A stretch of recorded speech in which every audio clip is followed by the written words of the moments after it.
I once thought I was a happy wife, married to a hardworking, devoted, honorable man, even if we had to tighten our belts because he sent money every month to his ailing sister.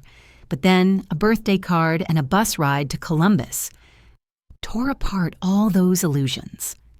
My name is Margaret Hayes. That year, I had just turned 18, still so young, more full of dreams than of understanding life.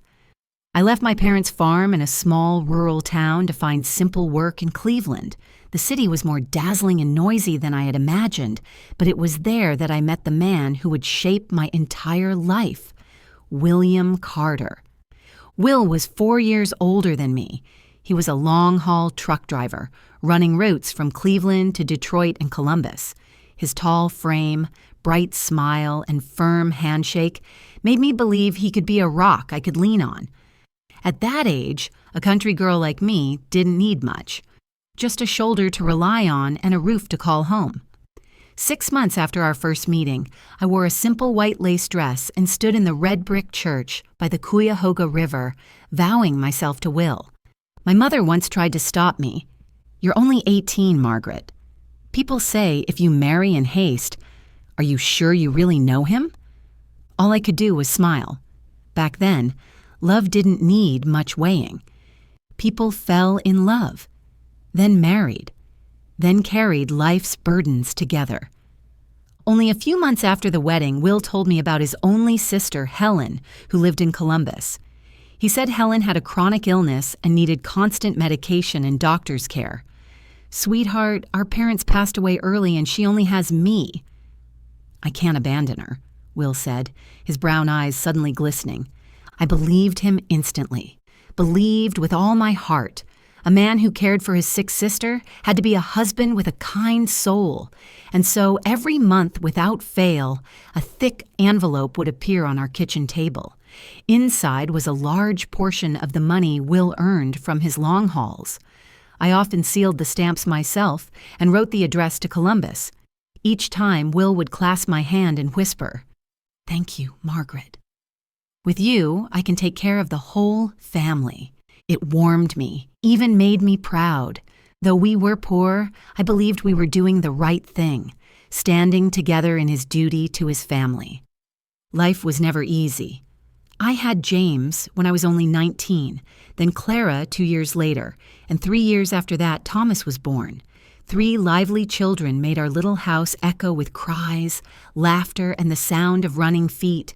I juggled childcare with housework, sometimes taking in sewing or laundry to earn a little extra for household expenses. There were times when money was so tight that James went to school in worn-out shoes. Clara had no new dress for Easter, and I had to shake my head when Thomas begged for a set of building blocks. In those moments, my heart twisted as I glanced at the envelope already prepared on the table. But immediately, I reassured myself, Helen needed the money more than we did. And Will. He was a dutiful man, and I had to support him. Every night when Will came home from his long hauls, I would make him a strong cup of black coffee. The smell of sweat and diesel clung to his jacket, filling our small kitchen with the breath of the open road. I pitied him, convinced that all his hardships were for us and for his sick sister. But as the years went by, one thing quietly gnawed at me. I had never once met Helen. Christmas, Thanksgiving, birthdays. We never received an invitation from her. Once I gently suggested, "Why don't we take the kids to Columbus this summer to visit Aunt Helen? They should know their aunt." Will immediately changed the subject, and once even frowned. "She's very frail and doesn't want visitors. The doctor says she needs a calm environment. I don't want to make her worse." I nodded, trying not to ask further. I had been raised to believe that a good wife shouldn't question her husband, let alone show suspicion. I told myself, maybe I'm just overthinking. Yet deep inside me, a small crack had begun to form. Each month, as I watched the envelope being sent off, I no longer felt only pride, but also a faint bitterness. Who exactly was Helen? Was she truly so ill that she couldn't even write a thank you card? Couldn't pick up a phone to wish her nephews and niece a happy birthday? That question had no answer yet, but it smoldered in my heart like a tiny spark, waiting for the day it would flare up and burn down every bit of trust I had ever held. In 1981, we had been married for 13 years. James was 11, Clara 9, and Thomas had just turned 6. Our small suburban house in Cleveland was old but warm, full of the traces of our children's childhood, scribbles on the walls, muddy shoes left at the door, and bursts of laughter echoing through summer afternoons. I still took in sewing and laundry, while William continued his long hauls, often gone for a week at a time, saying Detroit paid better. I had grown used to that rhythm. Each time he came home, I washed and ironed his clothes to prepare for the next trip. I knew, just by the way he packed, how long he would be away. It was a habit I, as his wife, knew by heart. That afternoon, I laid out William's clothes on the table to check them. There was the dark blue jacket he always took to Detroit, worn but still sturdy. When I turned out the pocket to inspect the stitching, my fingers brushed against something hard and flat. I froze, then pulled it out. It was a handmade birthday card, pink cardstock, decorated with colorful polka dots like a child's work. My heart pounded. I opened it.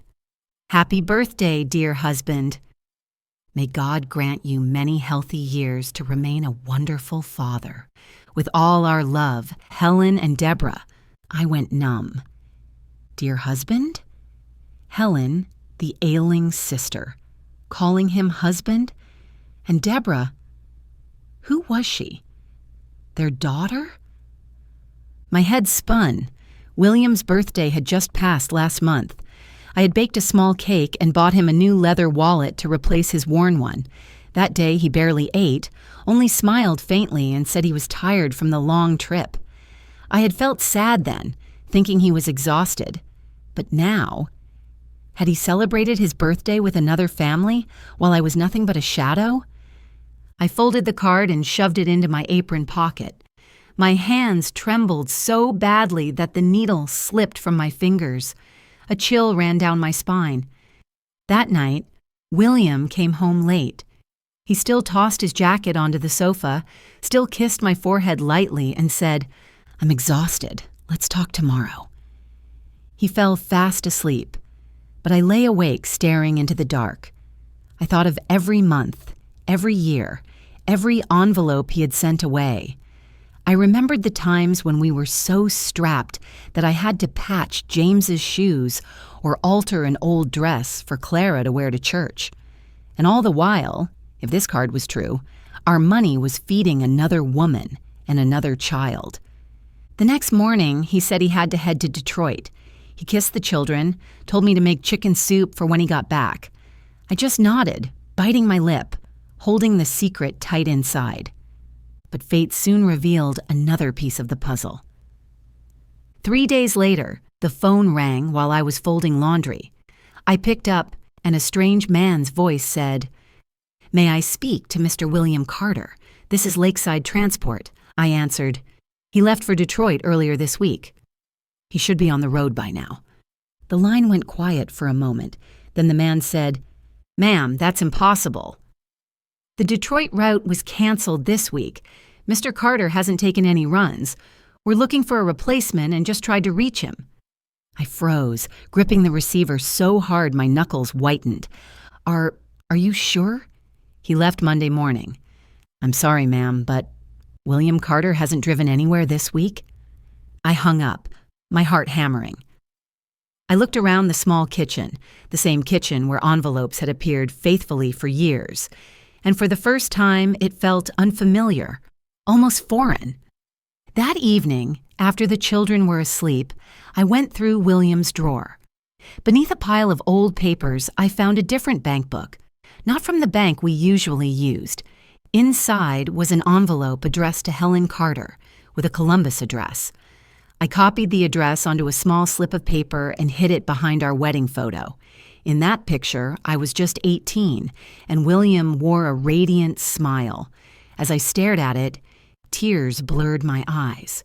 The photo that once symbolized trust and love now stood as evidence of a life built on lies. That night, I sat by the window, watching the dim streetlights spill gold across the empty road. In my head, only one question kept echoing. Who was Helen really? Who was Deborah? And how many lives had William been living in parallel for the past 13 years? I feared the truth, but I feared even more what would happen if I kept living in the dark. I knew I had to face it. I wiped my tears, folded the birthday card, and tucked it into my purse. The next time William left on a run, I would send the children to stay with our neighbor, Mrs. Clara, and I would take the bus to Columbus myself. Though my heart trembled, I knew that journey would change my life, forever. That morning, the sky over Cleveland was gray, the early spring wind cutting through streets still damp from the night's rain. I woke James, Clara, and Thomas earlier than usual. They looked puzzled as I hurriedly laid out their clothes, with breakfast consisting of nothing more than a few slices of hastily toasted bread. "You're going to Mrs. Clara's today." "Mommy has something to do," I said, trying to keep my voice steady. Kind Mrs. Clara, our good neighbor, agreed to watch the children the moment she saw my pale, shaken face. I hugged each of them, forcing a smile to hide the trembling inside me. Then I hurried to the bus stop, my purse holding the fateful birthday card and the slip of paper with the Columbus address. The bus ride took more than 3 hours, but to me it felt like a lifetime.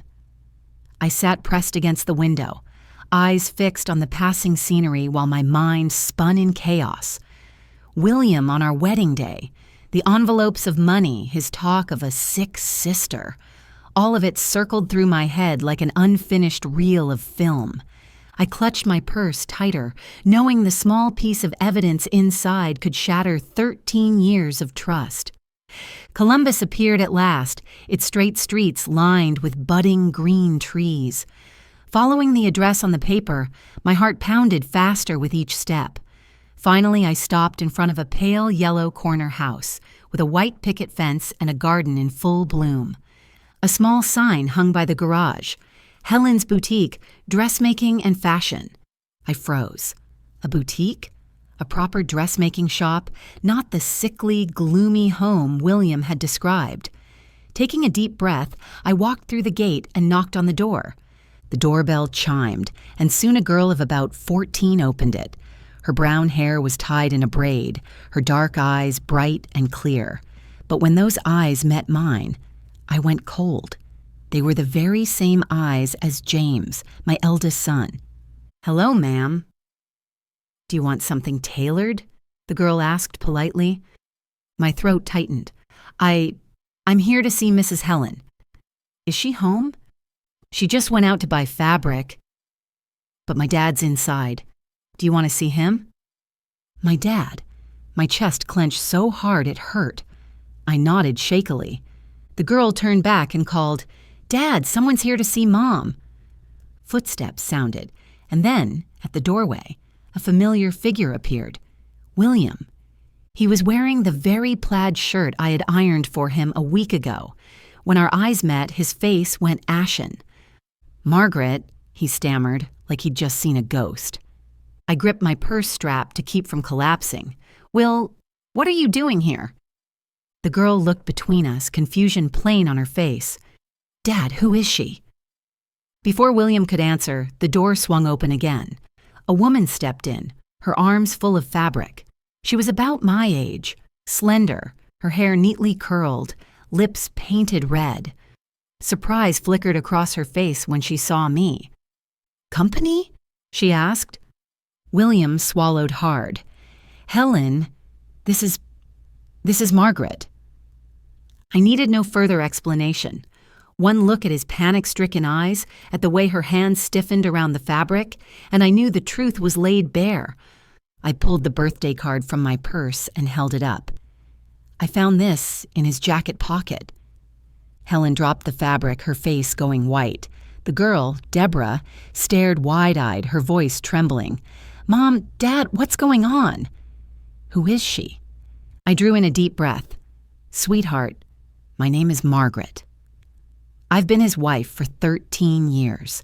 I have 3 children with him, James, Clara, and Thomas. The room exploded into silence. Deborah burst into tears. Helen staggered back a step, hand covering her mouth. My God! Will, what have you told me all these years? You said you were a widower. William's hands shook as he rubbed his face. I didn't want to lose either of you. I love you both. Love? I shouted, tears spilling down my cheeks. You sent money for over a decade, claiming it was for a sick sister, when really you were supporting another family. Helen broke down, sobbing. You told me Margaret was your past, that you couldn't remarry because of benefit paperwork. I was a fool to believe you. Deborah turned to me, panic in her young eyes. Is it true? Do I really have 3 half-siblings? I nodded, choking back tears. Yes, you do. And my children. They now have a sister too. You.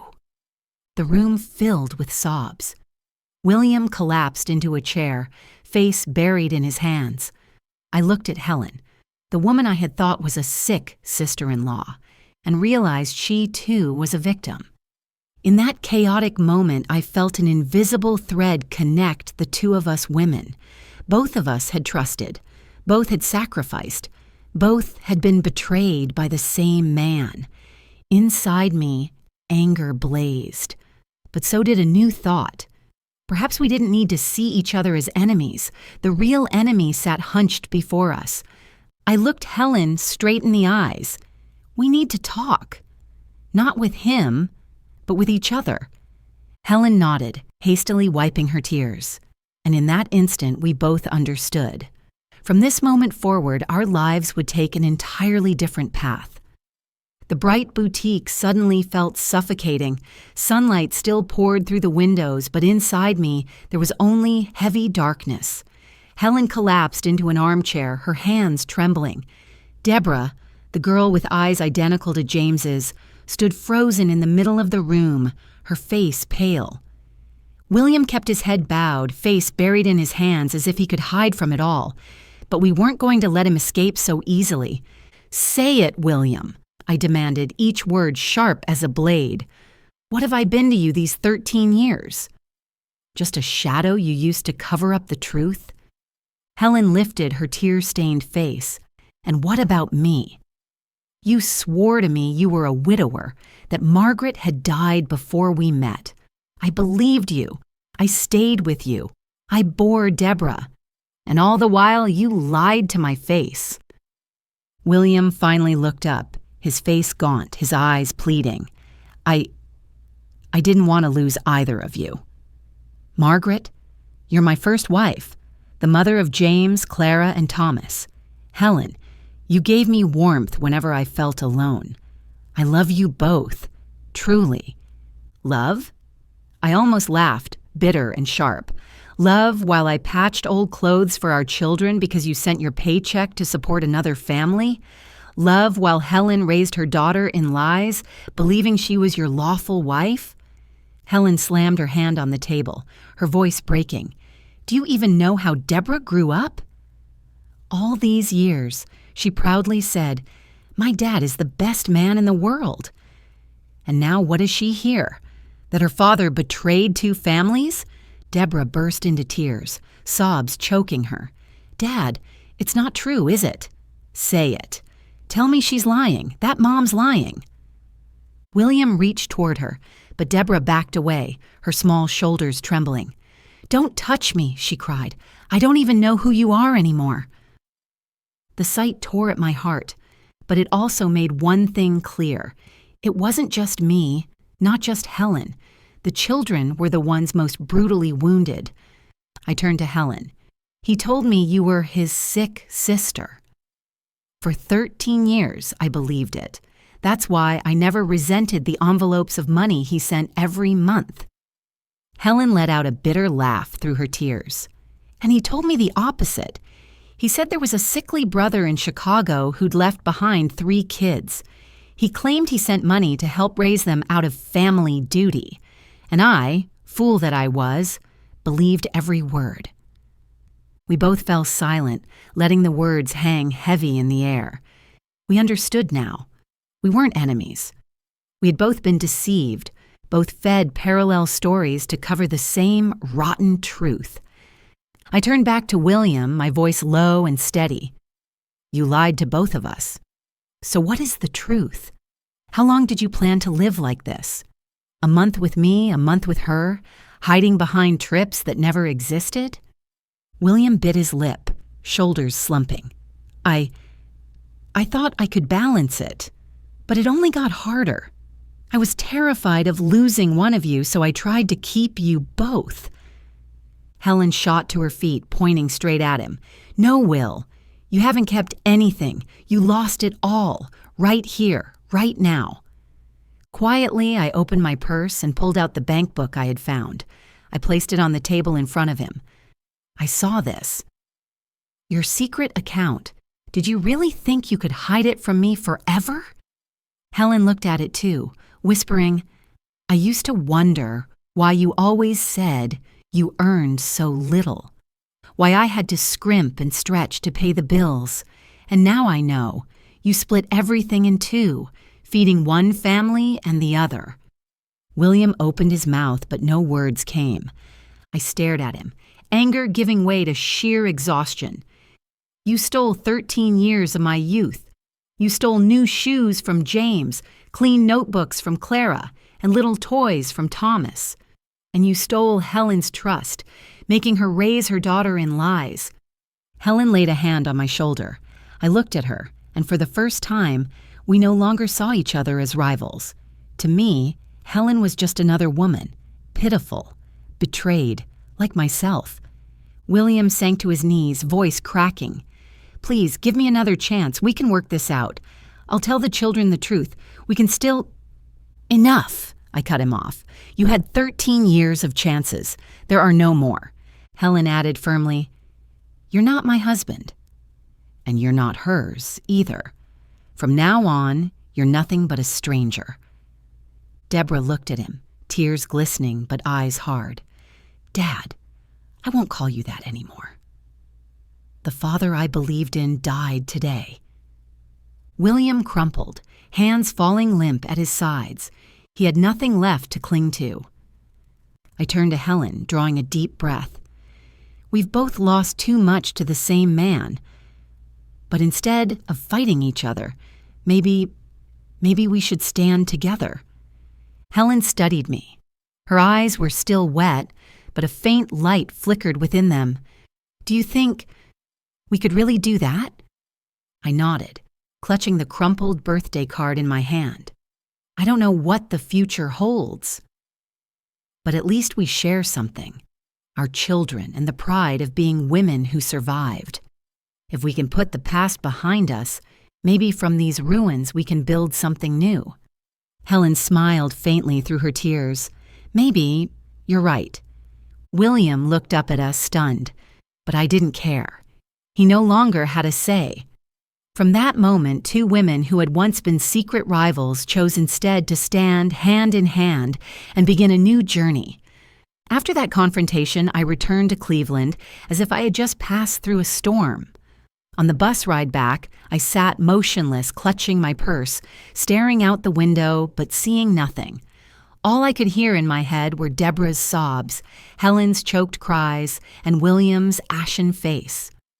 When I arrived home, James ran to hug me, Clara chattered excitedly about her day, and Thomas pushed a little wooden doll into my hand that he had just whittled at school. I bent down and pulled all three of them close, tears falling freely. I knew I couldn't let them know the whole truth yet. They were too young to understand such tangled betrayal. I only forced a faint smile and said, I'm fine. Everything will be fine. The following week, William didn't come back. I didn't hope for him either. Inside me, anger still burned, but strangely, I found myself thinking more about Helen than about him. Sometimes I wondered, how were they now? Then one afternoon, while I was mending Clara's dress, there was a knock at the door. I opened it and froze. Helen stood there, thin, her eyes tired but determined. Deborah stood beside her, clutching her handbag tightly. We didn't come. Not to make trouble, Helen said softly. We just want to talk. I was silent for a few seconds, then stepped aside. Come in. We sat around the small kitchen table. The air was thick, as if thousands of unsaid words hovered around us. Finally, Helen spoke. Margaret, I once believed William was a widower, that I was the only woman he loved. When you appeared, I was shocked. I thought I was the intruder, but the truth is, both of us were deceived. I nodded, eyes burning. We've lived in two different lies, but with the same culprit.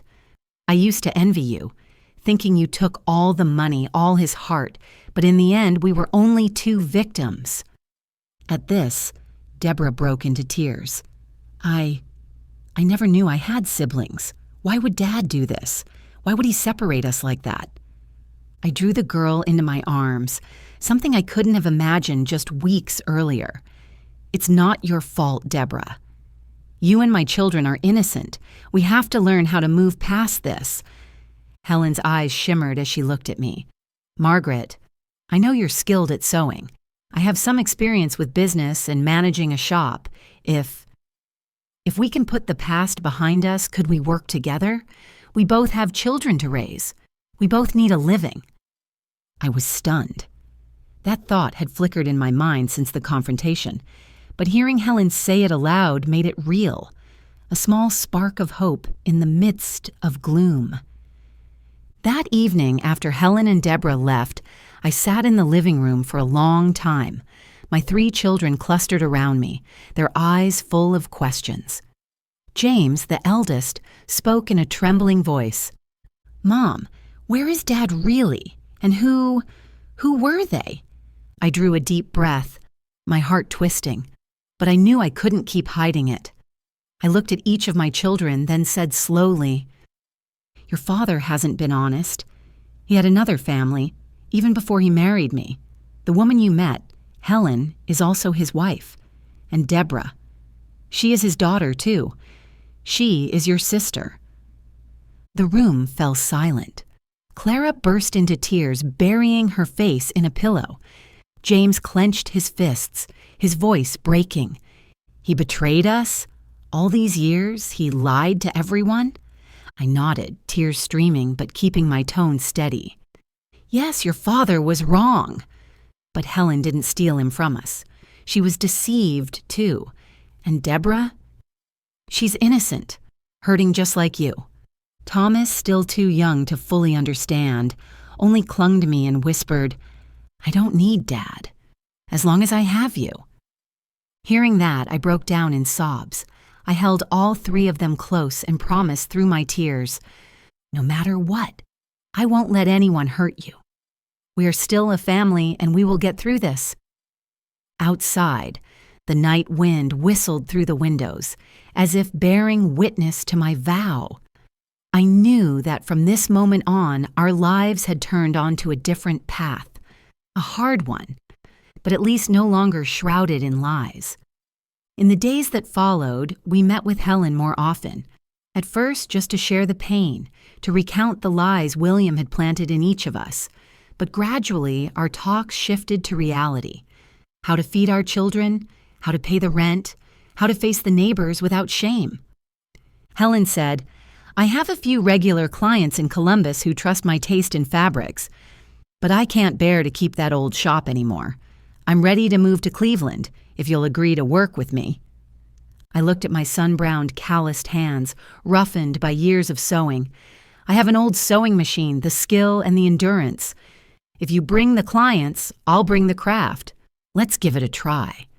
Helen smiled faintly, tears glistening. From enemies to allies. Who would have thought? I clasped her hand, for the first time feeling a strange bond, not an ordinary friendship, but a deep connection that only women who share the same wound can truly understand. We started in my small kitchen. I added a wooden table for the sewing machine, while Helen hung fabric on the wall to give the space the feel of a little shop. A few curious neighbors brought in clothes to be altered. I stayed up many nights stitching, while Helen tirelessly promoted us, kept records, and calculated every penny. Deborah helped look after the children so I could work, and to our surprise, neighbors began to praise us. Excellent work. Fair prices, word spread, and customers grew. One evening, as Helen and I counted the modest profits in a tin box, I looked up and caught her gaze. We both smiled, not because of the money, but because we had achieved something that once felt impossible. We had risen from the ruins. I said softly, "Helen, maybe one day we won't just be altering clothes. Maybe we can build something bigger." Her eyes lit up. "A company? Why not? And we'll give it a name that proves women can be reborn from suffering." I looked out the window, where the streetlights cast a soft golden glow. In my heart rose the conviction that, though William had destroyed our marriages, he could never steal our strength or dignity. From that day forward, we were no longer betrayed women.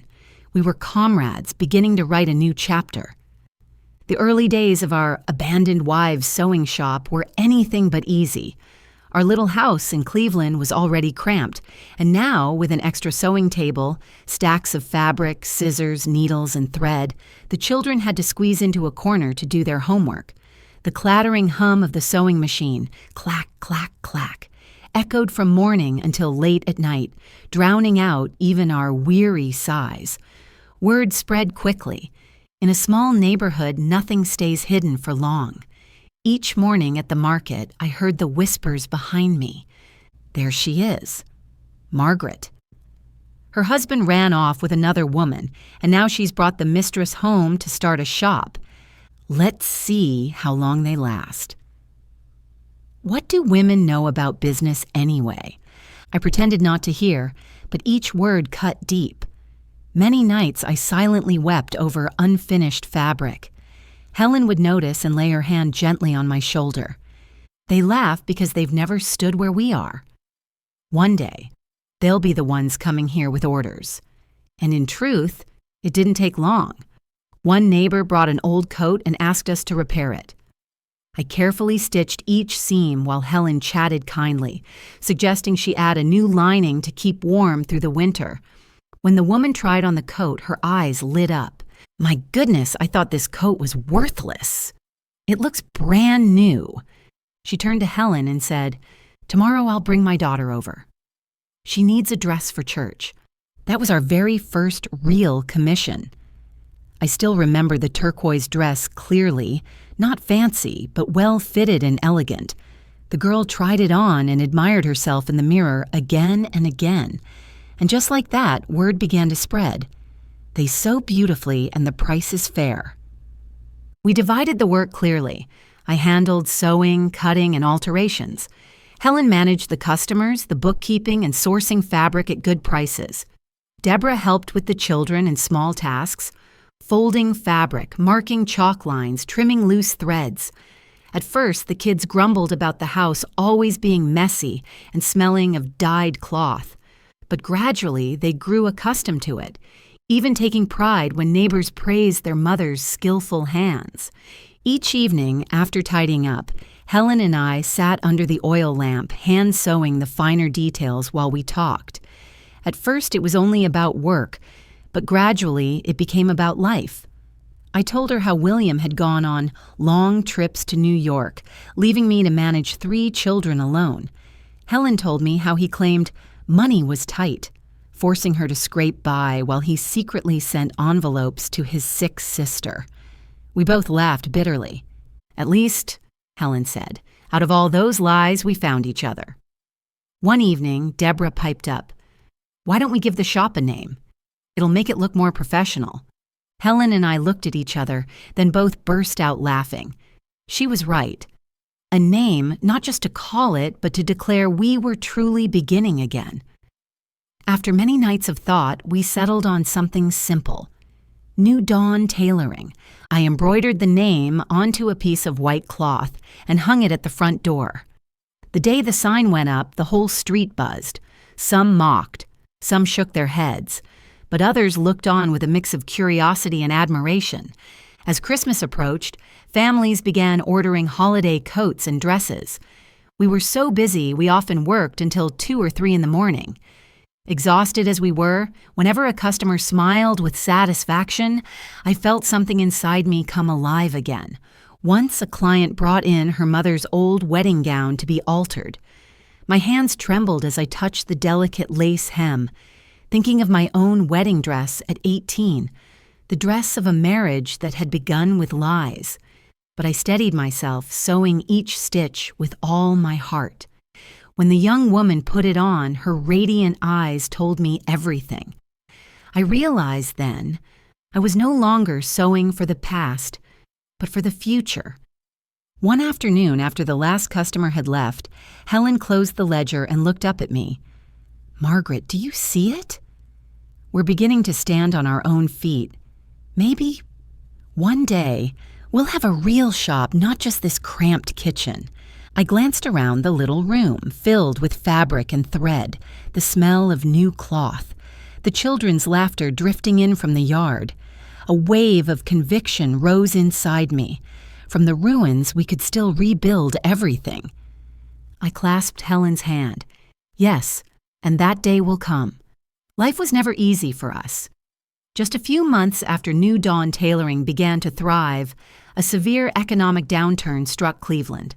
Fabric prices soared, orders dwindled, many larger workshops shut down, and seamstresses lost their jobs. And there we were, just a tiny shop born out of a kitchen, with no capital and no backing. I remember weeks when Helen had to scour flea markets for leftover bolts of fabric at bargain prices, then bring them back for me to piece together into complete garments. Night after night, after the children were asleep, we sat at the sewing table, stitching and counting every penny. Some nights I was so exhausted I fell asleep right on the half-finished fabric, the needle still stuck in my finger. Helen would gently shake me awake, her voice choked. "Margaret, don't give up. If we collapse, who will feed the children?" I clasped her hand, meeting her tired but determined eyes. "We won't give up. This isn't just a sewing shop, it's the lifeline for both our families. During those hard times, creativity saved us." Helen, always quick with words, began to expand our network. She visited churches and women's groups, promoting our services. She came up with the idea of offering discounted wedding dress alterations for poor brides, which won us many loyal customers. As for me, I began experimenting with designs made from scraps. Bright patchwork children's dresses, men's shirts pieced from different fabrics but cleverly matched so they looked unique. Neighborhood kids tried them on, then brought their friends to order. People jokingly called it patchwork fashion, but to our surprise, it became a trend on our street. One early spring day, as I bent over the sewing machine, Helen rushed in holding a business card. "Margaret, listen, St. Mary's School wants to meet with us. They're looking for a new partner to make uniforms for all their students." My heart pounded. This wasn't just an order. It was a chance to change our destiny. That night, we stayed up preparing samples and calculating costs. I sewed a full set of uniforms, crisp white shirts, green plaid skirts for the girls, gray trousers for the boys. Helen carefully packed them, along with a price list and a formal proposal. The next day, we walked into the school office with trembling hands. The principal, a stern-looking woman, studied the uniforms carefully, then broke into a smile. "I like how you've taken a traditional design and given it freshness. These uniforms are neat yet have character. We'll sign a 1-year contract with New Dawn Tailoring." Helen held her breath. Tears filled my eyes. It was the first time our name, New Dawn Tailoring, appeared on an official contract. The uniform order kept us busier than ever. The house hummed with the sound of sewing machines day and night, but I couldn't handle it alone anymore.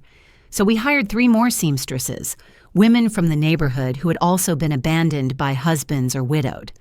The atmosphere became lively. Sometimes the living room was filled with piles of fabric, children running underfoot, while we sewed and sang to chase away fatigue.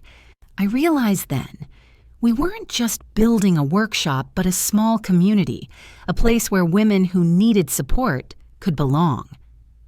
The following year, thanks to the uniform contract, our reputation spread beyond Cleveland. Another elementary school approached us, and then a small company ordered work uniforms for their employees. We hired more seamstresses and opened a storefront with a new sign, New Beginning Apparel. On opening day, Helen and I stood side by side beneath the gleaming sign.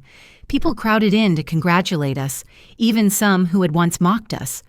I felt Helen squeeze my hand, her eyes brimming. Margaret. Who would have thought? Two women betrayed, now standing here as true business partners. I laughed through my own tears. That's right, Helen. William may have deceived us both, but he couldn't steal our strength. Pain itself taught us how to rise. That evening, after the crowd had gone and we sat with cups of tea, I looked at the glowing sign of New Beginning Apparel outside the window. My heart felt light. For the first time in years, I no longer saw myself as a victim. I was Margaret, mother, seamstress, and now a businesswoman, standing alongside Helen, the unexpected companion of my life. Time passed faster than I ever imagined. Since the day we built New Beginning Apparel, more than 2 decades have gone by. The sleepless nights at the sewing machine, the days when I broke down in tears at neighbors' ridicule. Those were now faint memories.